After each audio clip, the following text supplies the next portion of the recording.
How to delete all reposts on TikTok at once? It's all very simple and very fast. Repeat what I'm doing and it's all gonna work out.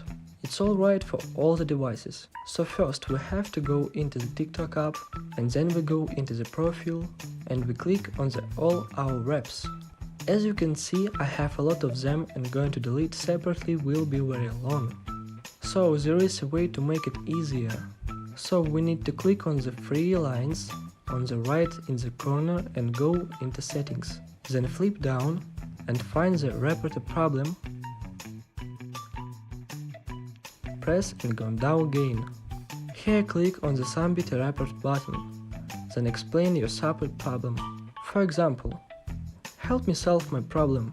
I want to ask you to delete all my reposts that I did. Very help me. Thank you in advance. And send this message. I hope I helped you. Thanks for watching.